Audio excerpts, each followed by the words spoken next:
श्रीगणेशाय नमः। नारायणं नमस्कृत्यं नरं चैव नरोत्तमः देवी सरस्वती व्यास ततो जयमुदीरयते। नमो सुनन्दाय सहस्रमूर्ते सहस्रपादाक्षसोर्वावे सहस्रनाम्ने पुरुषाय सहस्रते सहस्रकोटियुगधारिणे नमः। नमः कमलनाभाय नमस्ते जलसायने नमस्ते केशवाय नन्द वासुदेव नमोऽस्तुते। वसुदेवं सुतं देवं कंसचाणूरमर्दनं देवकी परमानन्दं कृष्ण वन्दे जगद्गुरोः। गुरु ब्रह्मा गुरुर्विष्णु गुरुर्देवो महेश्वरः गुरु साक्षात् परब्रह्मा तस्मै श्री गुरुवे नमः। अथ श्री चैत्रमास कृष्ण पक्ष एकादशी व्रतकथा प्रारभ्यते। युधिष्ठिरोवाच। राजा युधिष्ठिर बोले कि हे कृष्ण, फाल्गुन के शुक्ल पक्ष के आम्र की नाम एकादशी का महात्म्य मैंने सुना। अब मैं चैत्र महीने के कृष्ण पक्षी एकादशी का महात्म्य सुनना चाहता हूँ। उसका क्या नाम है एकादशी का, सो मुझे बताइए। तो भगवान कृष्ण बोले कि हे राजन, अनजान में हुए पाप का नाश करने वाली ये एकादशी है, जिसे चक्रवर्ती मानदाता राजा के पूछने से लोमस ऋषि ने कहा है, वह मैं तुम्हें बता रहा हूँ। राजा मानदाता बोले कि हे भगवान, लोगों की हित कामना से चैत्र कृष्ण पक्ष में जो एकादशी होती है उसका क्या नाम है, सो मैंने सुनना चाहता हूँ। उसकी विधि क्या है, फल क्या है, प्रसन्नता पूर्वक मुझे बताइए। तो लोमस ऋषि बोले कि हे राजन, कामना को देने वाली, सिद्धि को देने वाली, कल्याण को देने वाली, पापों का नाश करने वाली और धर्म को देने वाली जो विचित्र कथा है उसे मैं तुम्हें कह रहा हूँ। पहले बसंत ऋतु के आने से पुष्प जिसमें खिले होते हैं, ऐसे चैत्र नाम कुबेर के वन में अप्सराओं के समूह विहार कर रहे थे। गंधर्व की कन्याएं उसमें इंद्रों के साथ विहार कर रही थी। इंद्र आदि देवता उसमें क्रीड़ा कर रहे थे। उसी चैत्र रथ में वन में सुंदर कोई दूसरा वन नहीं था। उसमें बहुत से मुनीश्वर तप कर रहे थे। देवताओं सहित इंद्र चैत्र वैशाख में वहाँ पर विहार करते थे। मेधावी नाम के एक मुनि वहाँ रहते थे। अप्सरा और मुनि को मोहित करने के लिए उपाय करने लगी। उसमें मंजुदोषा नाम से विख्यात अप्सरा उस मुनि का अभिप्राय जानने की इच्छा करने लगी। अब मुनि के भय से आश्रम के कुछ दूर खड़ी होकर अप्सरा मुनि का अभिप्राय जानने की इच्छा करने लगी और उनके भय से दूर ठहरकर मीठे स्वर में वह गाने लगी, बीना बजाने लगी। उसके बाद फूल और चंदन से लिपटी हुई उन अप्सराओं को गाती हुई देखकर कामवीर विष्णु भक्त को मुनीश्वर को जीतने की इच्छा से कामदेव आया। कामदेव शिव से हुए बैर का स्मरण करके उन शिव भक्त मुनि को जीतने की इच्छा से उन अप्सराओं के भावों में धनुष बनकर उसमें कटाक्षी प्रसन्नता चलाने लगा और उस क्रम में से दोनों पशु तथा बाण के अप्सराओं से कुचों की पटपटी बनाकर विजय के लिए अभिषिक्त हुआ। मंजुदोषा ही काम सेना की सेनानी बनी और मेघावी मुनि को देखकर वह अप्सरा भी काम द्वारा पीड़ित हो गई। जवानी से भरी हुई देह जिसमें ऐसे उस मेधावी मुनि अत्यंत शोभित हो रहे थे, सफेद जनेऊ पहने हुए दूसरे काम के समान व्यतीत हो रहे थे। मेधावी मुनि चौंद ऋषि के जो सुंदर आश्रम है उसमें स्थित थे। मंजुदोषा और मुनि शेष को देखकर वहाँ पर ठहर गए। बजती हुई चूड़िया से युक्त शब्दायमान मंजुदोषा अप्सरा काम के वश में धीरे धीरे चलने लगी। भाव समेत गाती उस अप्सरा को देखकर वह श्रेष्ठ मुनि कामदेव द्वारा बलिपूर्वक वश में किए गए।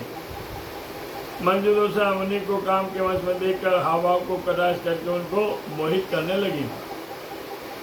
उसने वीणा को नीचे रखकर मुनि को आलिंगन किया। जैसे ही पवन द्वारा कंपे हुई व्याकुल लता वृक्ष से लिपटती है, वैसे ही काम के वश होने से फिर वह मंजुदोषा मुनि के साथ श्रेष्ठ विवाह भी स्मरण करने लगे। उस वन में प्रवेश उसकी उत्तम देह को देखकर शिव तत्व तो जाता रहा। अब दोनों विहार करने लगे। दिन रात का कोई ख्याल नहीं रहा। मुनि के आचार को लोप करने वाला बहुत ही काल व्यतीत हुआ। अब मंजुदोषा स्वर्ग में जाने की इच्छा की।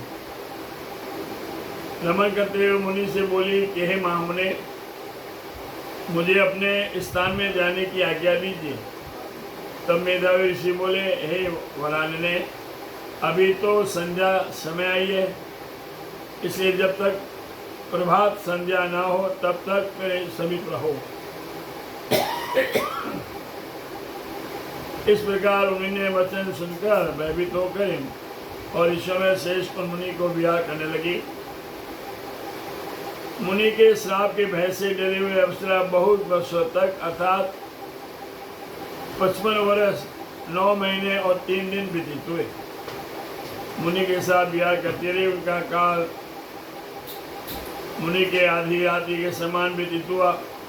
उस काल के बीत जाने पर मुनि से फिर बोली, अब आज्ञा दीजिए मुझे अपने घर जाने की। तो मेधावी ऋषि बोले, मेरे वचन के अनुसार प्रातःकाल तो है, जब तक मैं संध्या करूं तब तक तू ठहर जा। अब मुनि का वचन सुनकर भय से व्याकुल हो गए। फिर सुंदर मंद हंसती हुई अप्सरा पुरस्कार फिर बोली, अप्सरा बोली, हे महामुने, तुम्हारी संध्या का कितना प्रमाण है? अभी गई कि नहीं, मेरे ऊपर कृपा करके बीता हुआ काल का विचार करिए। ऐसे वचनों को विस्मृत और नेत्र कैसे मुनि अपने हृदय में ध्यान करके समय देखने लगे। इसके साथ 57 वर्ष से भी ज्यादा व्यतीत हुए। आंखों से चिंगारी निकलने लगी। अति क्रोधित हुए। तप का क्षय करने वाली जो अप्सरा थी उसे काल स्वरूप में देखने लगे। बड़े दुख से इकट्ठा किया हुआ तप मेरा तुमने नष्ट कर दिया। कांपते हुए व्याकुल इंद्रियादि कैसे मेधावी मुनि ने उसे श्राप दिया कि जा तू पिशाच चुनी को प्राप्त हो जा।